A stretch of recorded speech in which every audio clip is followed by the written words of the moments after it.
Hi there, this is Peter Wooding in the UK. And this is Dan Wooding in the USA. And I'd like to welcome you to our third Window on the World podcast with my father, Dan Wooding, the founder of the Assist News Service based in Southern California. Now, I'm in North Wales at my home, and my dad is thousands of miles away in Southern California, but through the wonders of modern technology, we're able to co-present this special show for you. Pete, it's always a joy to work with you across the Atlantic, and once again we've assembled three rather unique clips from interviews that I've done with three different and unusual people: Chuck Smith, Olga Robertson, and Captain Herman Bachmeier. Well, Dad, let's start with Chuck Smith, who I understand recently announced the sad news that he has lung cancer. And I know you were able to interview Chuck Smith some time ago about the early days of the Jesus People revolution that he was involved in. And in this clip, he talks about some of his memories from those exciting days. Well, I remember the first Sunday morning. Actually, we had a men's prayer meeting every Saturday night. And so we were at the little chapel, and they were putting up the lights and, getting the chairs all set. And we put 1,600 chairs in the tent. And so after the prayer meeting, the fellows that were there, we went over to the tent to see how they were coming with the preparations, because we would open the next morning, Sunday morning. And I was standing on the platform with one of the fellows who was from the prayer meeting. He was actually a board member at the time, too. And I said, well, Dwayne, as we looked out at this vast sea of chairs, I said, how long do you suppose it will take the Lord to fill this, And he looked at his watch and he said, well, I would say in about 10 hours, And I laughed, Well, of course, the next morning, we decided that we would have double services, one service at 8 o'clock and the other at 10. And at 8 o'clock, the tent was so crowded that there was standing room only. And I thought, now, that is something that is just, foolish. You go from 3 services to 2 services, and so everybody comes the first service. And it'll surely be empty the second service. And so when the second service came around, it was the same story. The tent was packed and standing room only, and we just realized God is doing a miraculous thing here. And it was just a beautiful experience. Of course, we had to redesign the new sanctuary 3 times before we even got to build it. But, of course, it was a lot cheaper to enlarge it on the drawing board of the architect rather than trying to build it and then enlarge it. So we just, again, saw God doing just a beautiful work. Now, I remember you once told me a story of baptism, was it, on the first night when you all went in convoy down to Yes. Newport Beach and then a helicopter came over? Can you share that story? Well, actually, this was when we were in the little sanctuary on Sunflower, the first one that we built. And I had a Monday night study with the young people every Monday night. And so we had this girl who was from France. She was one of the exchange students, and foreign exchange student. And so she was going back to France, but she had accepted the Lord and expressed a desire to be baptized. And so I announced that Monday night that after the service, we were going to go down to the 19th Street Beach in Newport and have a baptismal service. And those that would like to come along could come on down. So at the close of the service, we drove on down to the 19th Street Beach. And actually, there were about 50 young people that decided to be baptized that night, along with this girl from France. And as I was baptizing this girl from France, of course, you have all of these hippies that are there on the beach, and of course, the neighbors there didn't know what was going on. I guess they called the police.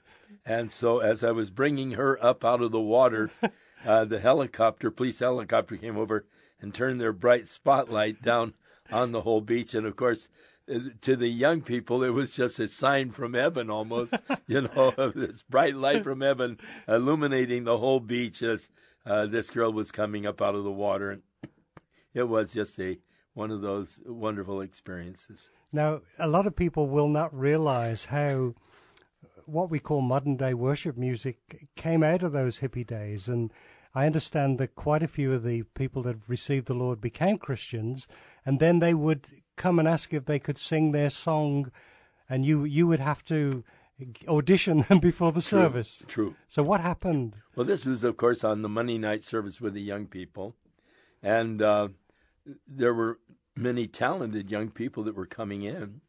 And I remember I was there in the church on a Monday, and these fellows came by, and they came in and introduced themselves.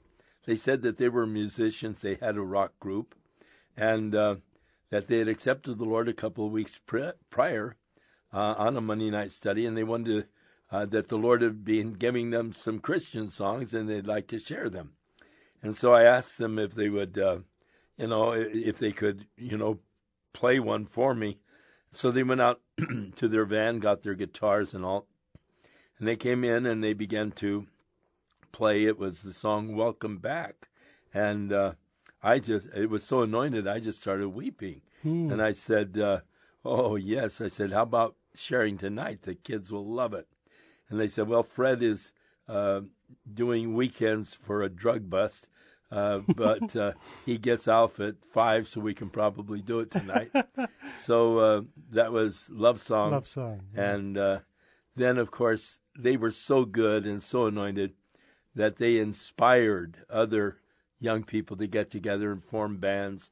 And at one time, we had over 10 different bands that had formed of the kids' original music. And it was a whole, of course, they would come and they'd say, "Lord has given me a new chorus, and this afternoon when I was in school, and I'd like to share it tonight." And so we were learning the new worship choruses, and we were a whole new style of music was more or less born there, in that move of the Spirit. And what were some of the early groups or individuals? Well, of course, there was Odin Fong, and he had been with Timothy Leary down in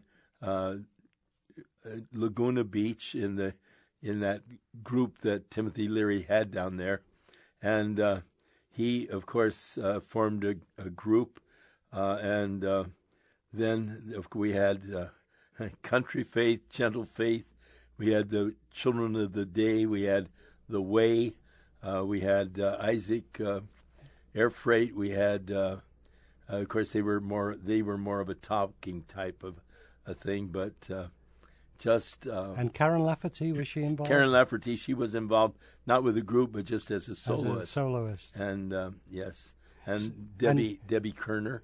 And didn't you used to get nuns, Catholic nuns would come and worship as well? Oh, well, actually, we had many priests and nuns that did come, yes, and they were quite excited. In fact, I went out into the sanctuary one day and I saw a group of Catholic priests there in the sanctuary, and Father Nevin from St. Joachim's Catholic Church had brought them over to see the sanctuary, and he greeted me and I greeted him, and he said, I brought these men are from South Africa, and I brought them over to let them see what the Lord was doing, And most of the time the priest would come in street clothes, so that they wouldn't be identified. But yes, but they loved the study of the Word of God. Well, Dad, since you did that interview some time back, you were able to get an exclusive interview with Pastor Chuck about his lung cancer, which he recorded at the Calvary Chapel Costa Mesa Meet the Missionaries Day at his church in Southern California on Saturday, January 7th. So here's the interview. I'm talking with Pastor Chuck. First of all, Pastor Chuck, how are you feeling today? I'm feeling great. It's the interesting thing with what they say is going on inside. I'm not feeling it at all, just no pain and just rejoicing in the Lord. Wow. Well, how did you first hear that it was lung cancer? Well, actually, there was I do, my physical checkups twice a year, and they take blood and they analyze it, and and there was one of the factors in the blood that was increasing dramatically, and so that was an indication that there was something wrong, and it did indicate the possibility of cancer, and so that instigated just a bunch of tests that I've been going through, and PET scans, CAT scans, and MRIs, and the whole thing. And so it seems like it's pretty much localized in the area of my middle lobe of the right lung. And so it looks like it's, treatable, and so we're just, it's in the hands of the Lord, so no fears. Has a date been set for the surgery? No, actually, they're still analyzing. Now, taking all the tests, they're analyzing them now. And Tuesday, the doctors are going to all meet together and have a conference. And they're going to talk about, the strategy and the best way to attack what they have discovered. So I won't know until sometime after Tuesday, about what they've learned and what they want to do. So, it's all in the Lord's hands, and I'm trusting Him to guide them, and I'm sure He's guiding me, and it's an interesting thing that they expect you to sort of panic and all, but why? Because God's on the throne. And so why did you make the decision to announce it to the church? Well, rumors can get going, and they can get so distorted, and also I wanted them to hear it directly from me rather than from some other source where they would maybe not get the correct information. And I wanted them to hear it from me and know that the confidence that I have in the Lord, that He's on the throne, He's going to take care of it, and that I'm not really panicked or I'm not really worried. Whatever comes, as I said to them Sunday, the worst thing that can happen, I could die, but that's great, So. Wow. So what will you do about preaching now? Will you continue or what? Oh my, yes, no giving up on that. Just continuing on. And will you be preaching tomorrow? I'll be preaching tomorrow, you bet. Wow. Now, what about the radio and his channel? Well, of course, we'll continue that. Just I don't see any slowdown on either of those. So. Wow. Yeah. Now, compared with the time when you had the stroke, how is this a different experience again? This is different, yes, because the stroke, I was really physically weakened as a result of the stroke. And it took a little longer, I think, to sort of rehabilitate from that.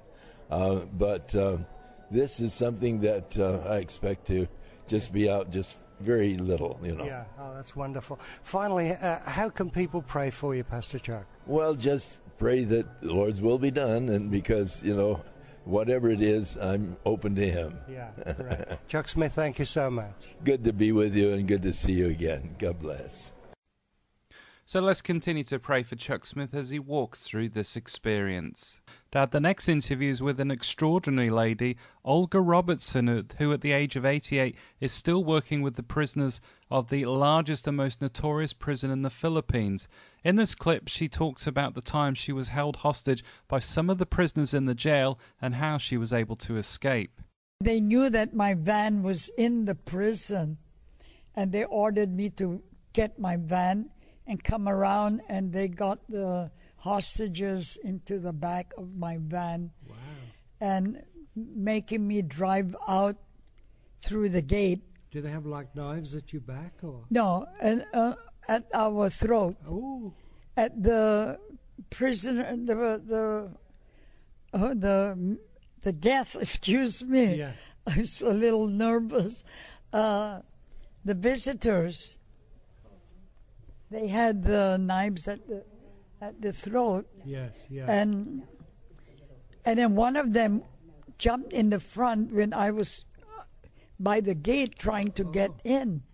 And he jumped in the front and he put a knife in my side. And he wanted me to obey, but I held the knife and I pushed it away from me, and I said, I can't drive that way. Yeah. So he didn't do anything. But when I came to the main gate, and all the guards were standing there, and the superintendent was coming in the back of my van, I quickly pulled the brake open the door and jump. And he jumped after me with a knife, but the guards were there, they shot him. Ooh. So his blood was on my uniform, and he fell dead. Dear.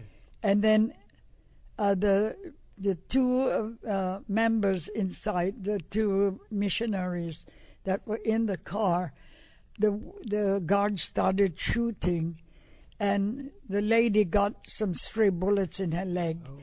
And the other inmate stabbed the husband twice, but the guard had shot him. Yeah. So he died. So all the inmates were dead. Dear. And the missionaries were rushed to the hospital. That was the amazing story of Olga Robertson there. And now our final clip, Dad, is with Herman Bachmeier, the captain of Youth with a Mission's Next Wave missionary sailing ship, currently docked in Liverpool, England, where we talked with him and his wife, Nelleke, who, like him, comes from the Netherlands.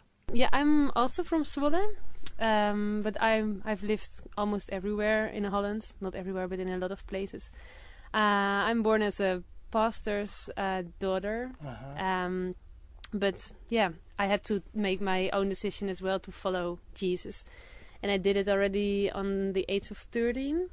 But since then, God is guiding my life in His direction, and one of that was getting to marry Herman, and he's a seafarer. Yeah. So when was this? When did you get married? 4 years ago, in 2007. Yeah. Yeah, and I did a study of social work, and I worked also for about 5 years as a youth worker in an organization and in a church, and it was good, but sometimes also kind of never boring, but regular, like 9 to 5 jobs, and we both felt there's gonna be more. God has more in stored for our lives. So how did the calling come, Herman, to work on one of these ships? And we have to describe it. It's quite a small ship, you know. It's how big how big is it? Yeah, it depends on if you've worked on cargo ships, you will confirm indeed that it's small. But if you're coming from small yachts and you enter a ship, you will say it's actually quite big. We can host up to 48 people on board. At the moment we have more than 30 on board. We have the ship is a 2-master catch-rigged sailing ship, 28 meters long, but with the bowsprit it's 42 meters, 270 tons. That doesn't say much to much people, but it's about the same weight as 10 trucks. Yeah. So it's I call her my fat lady and my second love, because the first one is my wife. So that's the ship that you're on. And how we got called here? That's a very good question. I think we got called here like most Dutch people are called, in a way, through reasoning, being just being normal. Don't do anything weird. Just be normal, but at the same time, be willing to step out. And we thought that God was calling us into a mission with ships, and at the same time, reasoning that through, we found that we both have a heart for sailing. We have a heart for young people. So what better opportunity than sail with young people for 2 years, training them and working with them, and be together for 2 years instead of being separate for 2 years. So yeah, that made it quite easy to say, yeah, we are going to do this. We sell most of our stuff, we rent our house out, and we go on this 2-year adventure. Wow. Yeah. So tell us a little bit about YWAM ships. It has another name, I understand, but this particular ship, where has it gone, and where is it eventually going to go to? Yeah, Marine Reach. Yeah, that's part of Youth with a Mission. That's part of Youth with a Mission. Yeah, it's double named at the moment, called Marine Reach YWAM ships. Yeah, we all do the same thing, and at the moment there's more than 5 ships sailing. There's and everybody has their own particular mission. For example, In the Pacific, we have the Pacific Link, doing medical outreaches to the desolate islands in the Pacific. We have a ship on the Amazon River doing missions there. We have a ship doing training in the Caribbean. And the next wave that you are on is especially called for Europe, and especially called for training young people. Therefore, we are a sailing ship. We don't have any hospital on board except from the normal medicines. So our main focus is to train young people in becoming a missionary. So thanks for joining us for our third podcast and our first for 2012. Dad, if people want to see more stories from the Assist News Service, how can they do that? Well, they can either go onto our website, which is www.assistnews.net, or they can send me an email, danwooding@assistnews@aol.com, give their email address and name, and we will sign them up for a free subscription. Well, thanks again for joining us for this podcast where we've sought to give you another window on the world. This is me, Peter Wooding, in North Wales. And Dan Wooding in Southern California. Signing off for this latest programme. Join us again soon.